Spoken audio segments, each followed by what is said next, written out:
Sahabat petani, dalam video kali ini kita akan membuat sedikit tutorial atau sedikit informasi kepada sahabat petani, yaitu teknik kita membuat benih dari sawi secara tradisional sahabat petani.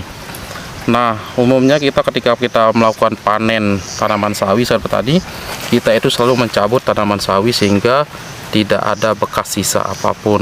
Nah, dalam proses kita membuat benih bibit sawi sahabat petani, maka cara kita yang pertama adalah kita ketika memanen sawi itu kita harus memotong di sekitar pangkal sahabat petani. Nah, seperti ini. Nah, sisa dari potongan ini yaitu batang sawi itu kita biarkan tetap berada di tanah. Lalu kita akan biarkan tunas baru itu tumbuh dari sekitar sini nanti. Nah, ini adalah contoh yang pernah ada yang kita yang dulu pernah kita panen. Nah, ini kita potong di sini sehingga tumbuh tunas baru dari sini.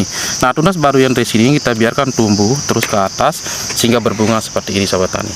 Nah, dari bunga-bunga ini nanti akan keluar buah-buah yang menghasilkan biji-biji dari sawi itu sendiri sahabat tani. Nah, ini jangan sampai kita biarkan kalau kita ingin melakukan proses pembibitan atau pembenihan sawi, maka jangan kita cabut ketika sawi itu ketika kita panen. Nah, kita biarkan sawi itu dengan cara kita potong seperti ini. Nah, ini kita potong, kita ambil. Nah, kita biarkan lalu tunas baru itu tumbuh besar ke atas. Nah, ini kalau sudah seperti ini nanti kita biarkan dia tumbuh terus berbunga dan berbuah banyak. Nanti akan tumbuh seperti yang di sini sahabat petani. Mari kita lihat di sini. Nah, sahabat petani, setelah tunas dari sawi yang telah kita panen tadi sahabat petani, kita biarkan tumbuh besar dan berbunga seperti ini, maka nanti bunga-bunga itu akan menghasilkan buah-buah seperti ini sahabat petani. Nah, di mana buah-buah dari sawi ini itu menghasilkan biji-biji sawi di dalamnya sahabat petani. Nah, biji-biji inilah yang nanti kita kita olah proses untuk menjadi bibit atau benih-benih dari sawi yang akan kita kembangkan dan untuk kita tanam kembali untuk kita budidayakan sahabat petani. Nah, ini adalah sekilas tentang bagaimana cara kita membuat benih secara tradisional untuk meminimalkan biaya kita dalam pembelian benih, khususnya benih sayuran, yakni benih sawi sahabat petani.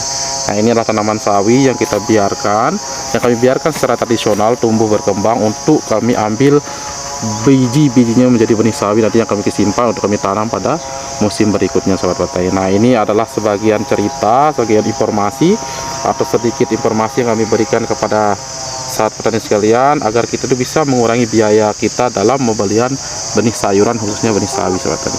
Nah, ini yang kami coba kembangkan sekarang adalah bagaimana membuat atau memproduksi benih sendiri secara tradisional sehingga kami bisa mengurangi biaya pembelian benih. Nah, ini kita lihat bahwa ini bagus sekali, ini banyak sekali, dimana kami yakin bahwa di setiap satu buah ini akan menghasilkan sekitar 10 biji atau lebih kayaknya ini, dan banyak ini nanti benihnya ini bijinya. Nah, ini udah berapa banyak ini yang akan kami hasilkan untuk menjadi benih tanaman sawi nanti di masa yang akan datang. Nah, ini kita tunggu dia biar tua matang dulu sampai kering, baru kita panen nanti ini, baru kita ambil bijinya satu persatu, nanti kita simpan rapi. Dalam proses-proses selanjutnya nanti kita review sahabat petani. Nah, ini kumbang-kumbang ini membantu proses penyerbukan di tanaman sawi kami sehingga nanti itu efektif untuk proses pembuahan sawi dari benih sawi yang akan kami produksi sahabat petani. Oke. Sahabat petani, ini adalah buah dari tunas sawi yang tadi yang sudah mulai menua, yang sudah mulai agak tua, ini mau matang. Nah, nanti ini belum siap kita panen sahabat petani karena belum kering. Nah, kita tunggu dia itu betul-betul kering, tua, sehingga bijinya betul-betul bagus, sehingga menjadi benih yang bagus untuk kita kembangkan menjadi benih baru untuk budidaya tanaman sawi nanti ke depannya. Ini banyak sekali sahabat petani. Ini banyak kita hasilkan benih nanti ke depannya ini. Nah, ini adalah sekilas tentang bagaimana kita melakukan proses pembuatan benih secara tradisional yang nanti sahabat petani sekalian bisa jangan sia-siakan tanaman sawinya dicabut begitu saja, karena dari satu pohon sawi itu nanti akan menghasilkan tunas yang banyak yang bisa kita kembangkan kayak gini untuk melakukan proses pembuatan benih untuk tanaman sawi ke depannya. Dan ini bisa mengirit biaya kita dalam pembelian benih sawi sahabat tani. Ya oke sahabat tani, ini adalah sekilas informasi saja untuk kita berbagi. Mudah-mudahan ini ada manfaatnya. Terima kasih. Wassalamualaikum warahmatullahi wabarakatuh.